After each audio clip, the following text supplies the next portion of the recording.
छुट्टियां तो हर किसी को पसंद है, पर जरा सोचिए यदि ये छुट्टियां हफ्ते में एक दिन नहीं, 2 दिन नहीं, बल्कि पूरे 3 दिन रहे तो इसका असर कर्मचारी, श्रमिक, आम जनता और देश की अर्थव्यवस्था पर कैसा पड़ेगा।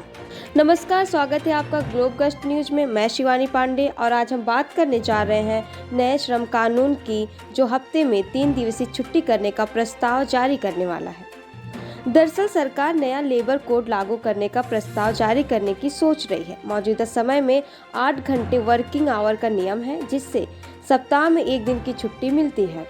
नए श्रम कानून के तहत यदि कोई कर्मचारी 8 घंटे काम करता है तो उसे हफ्ते में एक दिन की छुट्टी मिलेगी। यदि वह 10 घंटे काम करता है तो हफ्ते में 2 दिन की छुट्टी, और यदि वह पूरे 12 घंटे काम करता है तो उसे हफ्ते में 3 दिन की छुट्टी मिल सकेगी। अब जहन में एक सवाल जरूर आ रहा होगा कि इस नियम से साप्ताहिक कार्य में तय समय सीमा में कोई कमी आएगी या नहीं। दरअसल वर्तमान समय में एक सप्ताह में 48 घंटे कार्य करने का प्रावधान है। यदि कोई व्यक्ति 4 दिन 12 घंटे कार्य कर ले तो 4 दिन में वह 48 घंटे कार्य की अवधि पूरा कर लेगा, और यदि कोई व्यक्ति 10 घंटे कार्य करे तो 5 दिन में 50 घंटे कार्य करेगा, और यदि वह व्यक्ति प्रतिदिन 12 घंटे कार्य करता है तो वह 4 दिन में ही अपने 48 घंटे की कार्य अवधि को पूरा कर सकेगा, जिसके बाद वह 3 दिवसीय छुट्टी का लाभ उठा सकता है। आइए जरा आपको बताते हैं कि साप्ताहिक छुट्टी यानी रविवार को छुट्टी का नियम शुरू कहां से हुआ। दरअसल इंग्लैंड में 1843 में साप्ताहिक छुट्टी की शुरुआत हुई। इंग्लैंड के लोग पूरे हफ्ते कार्य के चलते चर्च जाने में असमर्थ हो गए थे। उन्हें वक्त नहीं मिलता था कि वो चर्च जा सके, जिसके निवारण हेतु हर रविवार को साप्ताहिक छुट्टी का नियम शुरू कर दिया गया, और धीरे धीरे यह नियम पूरे विश्व में पैर पसारने लगा।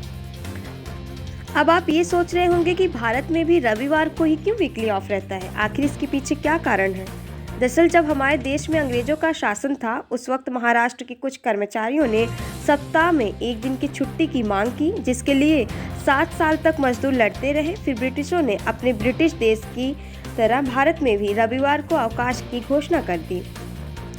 आपने देखा होगा कि कई कंपनियां, स्कूल, कॉलेज आदि में हफ्ते में 2 दिन अवकाश होते हैं।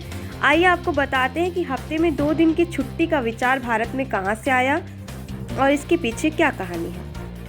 वर्ष 1926 में फोर्ड कार के निर्माता हेनरी फोर्ड ने 2 दिवसीय अवकाश के नियम को बनाया। उस वक्त फोर्ड कार की बिक्री कम हो गई थी, जिसके कारण हेनरी फोर्ड ने इस नियम को शुरू किया। यह नियम 1932 में अमेरिका में पूरी तरह लागू हो गया, क्योंकि उस वक्त पूरे विश्व पर आर्थिक महामारी की मार पड़ी हुई थी।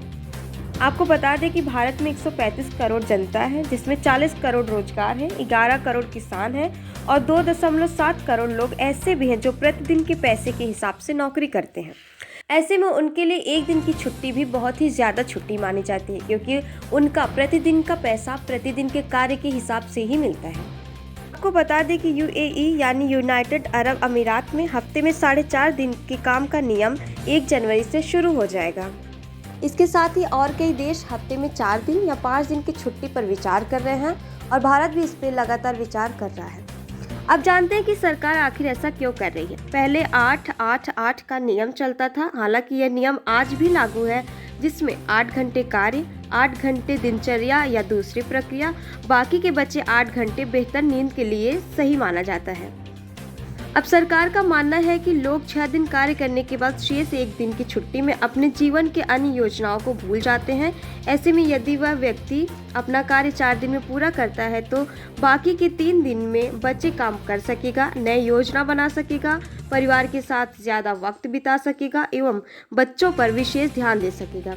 इसके साथ ही वो छुट्टियों के बाद ज़्यादा सक्रियता से काम करेगा, जिससे फैक्ट्रियों में, कंपनियों में भी लाभ पहुँचेगा। आपको बता दें कि 8 घंटे कार्य का नियम 19वीं एवं 20वीं शताब्दी में मजदूरों एवं ट्रेड यूनियन के लंबे संघर्ष के बाद संभव हो सका था, क्योंकि यदि दिन के कटौती के साथ काम के घंटे में भी कटौती होती तो मजदूरों के मानसिक और शारीरिक स्वास्थ्य पर अच्छा प्रभाव पड़ता। हालांकि 3 दिवसीय एवं 4 दिवसीय छुट्टी मजदूरों के सामने एक विकल्प के रूप में रहेगा। वो चाहे तो इसे अपनाएं या फिर वो चाहे तो इसे नकार भी सकते हैं। इसके साथ ही आज का ये वीडियो समाप्त होता है। अगर आपको हमारा प्रोग्राम अच्छा लगा हो तो लाइक करें, शेयर करें, कमेंट करें और चैनल को सब्सक्राइब करें। Thank you so much for the watching.